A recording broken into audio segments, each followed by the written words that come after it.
देवी चरित्रों के पाठ का महात्म्य। जय माता देवी बोली, देवताओं, जो कोई स्थिर चित्त होकर प्रतिदिन इन स्तुतियों से मेरा स्तवन करेगा, उसकी सारी बाधाएं मैं निश्चय ही दूर कर दूंगी। जय माता जो मधुकेटव का नाश, महिषासुर का वध, शुंभ निशुंभ के संहार के प्रसंग का पाठ करेंगे तथा अष्टमी, चतुर्दशी, नवमी को भी जो एकाग्रचित हो भक्ति भाव से युक्त मेरे उत्तम महात्म्य का श्रवण करेंगे, उन्हें कोई पाप छू नहीं सकेगा। जय माता उन पर पाप जनित आपत्तियां भी नहीं आएंगी। जय माता उनके घर में कभी दरिद्रता नहीं होगी। जय माता उनको कभी अपने प्रियजनों के वियोग का कष्ट भी नहीं उठाना पड़ेगा। जय माता इतना ही नहीं, उन्हें स्त्रों से, लुटेरों से, राजा से, शस्त्र से, अग्नि से, जल की राशि से भी कभी भय नहीं होगा। जय माता इसलिए सबको शांत भाव से भक्ति पूर्वक मेरे इस महात्म्य को सदा पढ़ना और सुनना चाहिए। जय माता यह परम कल्याण कारक है। जय माता मेरा महात्म्य महामारी जनित सभी उपद्रवों, देविक, देहिक, भौतिक तीनों प्रकार के उत्पातों को शांत करने वाला है। जय माता मेरे जिस मंदिर में प्रतिदिन विधि पूर्वक मेरे इस महात्म्य का पाठ किया जाता है, उस स्थान को मैं कभी नहीं छोड़ती। जय माता वहां सदा मेरा वास बना रहता है। जय माता बलिदान, पूजा, होम, महाउत्सव के अवसरों पर मेरे इस चरित्र का पूरा पूरा पाठ व श्रवण करना चाहिए।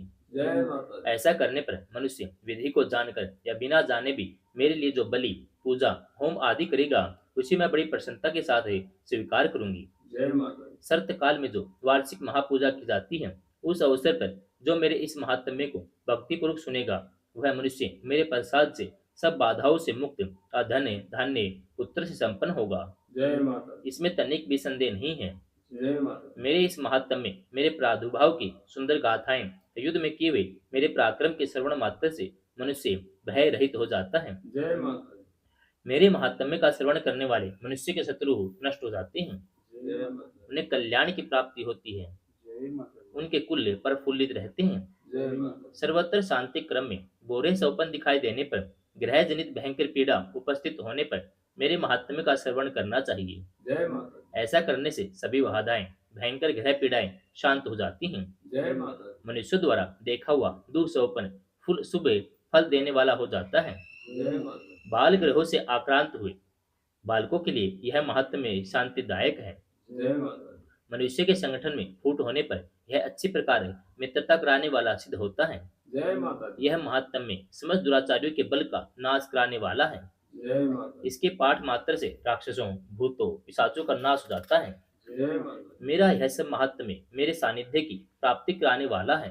जय माता पशु, पुष्प, अर्घ्य, धूप, दीप, गंध आदि उत्तम सामग्रियों द्वारा पूजन करने से, ब्राह्मणों को भोजन कराने से, होम करने से, प्रतिदिन अभिषेक करने से, नाना प्रकार के अन्य भोगों का अर्पण करने से, दान देने से आदि 1 वर्ष तक जो मेरी आराधना की जाती है, उससे मुझे जितनी प्रसन्नता होती है, उतनी प्रसन्नता मेरे इस उत्तम चरित्र का एक बार श्रवण करने मात्र से हो जाती है। जय माता मेरा यह महात्म्य श्रवण करने पर पापों को हर लेता है और आरोग्य प्रदान करता है। जय माता मेरे प्रादुर्भाव का कीर्तन समस्त भूतों से रक्षा करता है। जय माता मेरा युद्ध विषयक चरित्र दुष्ट दैत्यों का संहार करने वाला है। जय माता इसके श्रवण करने पर मनुष्य को शत्रु का भय नहीं रहता। जय माता देवताओं, तुमने और ब्रह्म ऋषियों ने मेरी जो स्तुतियां की हैं तथा ब्रह्मा जी ने जो स्तुतियां की हैं, वे सभी कल्याणकारी बुद्धि प्रदान करती हैं। जय माता वन में, सूने मार्ग में अथवा दावाग्नि से घिर जाने पर, निर्जन स्थान में लुटेरों के दाव पड़ जाने पर या शत्रुओं से पकड़े जाने पर, जंगल में सिंह, व्याघ्र, जंगली हाथियों के पीछा करने पर, कुपित राजा के आदेश से वध या बंधन के स्थान में ले जाए जाने पर, अथवा महासागर में नाव पर बैठने के बाद भारी तूफान से नाव के डगमगाने पर और अत्यंत भयंकर युद्ध में शस्त्रों का प्रहार होने पर अथवा वेदना से पीड़ित होने पर, किम बहुना सभी भयानक बाधाओं के उपस्थित होने पर जो मेरे इस चरित्र का स्मरण करता है, वह मनुष्य संकट से मुक्त हो जाता है। जय माता मेरे प्रभाव से सिंह आदि हिंसक जंतु नष्ट हो जाते हैं। जय माता लुटेरे और शत्रु भी मेरे चरित्र का स्मरण करने वाले पुरुष से दूर भाग जाते हैं। जय माता ऋषि बोले, यो कहकर प्रचंड पराक्रम वाले भगवती चंडिका सब देवताओं के देखते देखते वही अंतर ध्यान हो गई। जय माता फिर समस्त देवता भी शत्रु के मारे जाने से निर्भय हो पहले की ही भांति एक भाग का उपभोग करते हुए अपने अपने अधिकार का उपयोग करने लगे।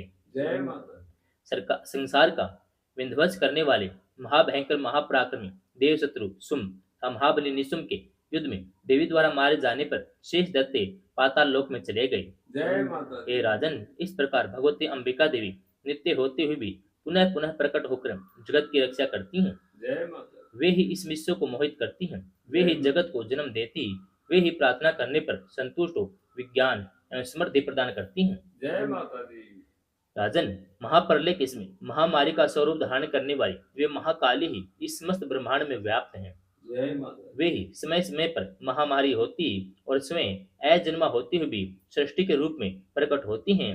वे सनातनी देवी ही समय अनुसार संपूर्ण भूतों की रक्षा करती हैं। जय माता दी। मनुष्य के उत्थान के समय वे ही ग्रह में लक्ष्मी के रूप में स्थित हो उन्नति प्रदान करती हैं। जय माता दी। वे ही अभाव काल में दरिद्रता बनकर विनाश का कारण बनती हैं। जय माता दी। पुष्प, धूप, गंध आदि से पूजन करके उनकी स्तुति करने पर वे धन, पुत्र, धार्मिक बुद्धि, उत्तम गति को प्रदान करती हैं। जय माता दी। देवी महात्म्य में फल स्तुति नामक 12वां अध्याय समाप्त। जय माता दी।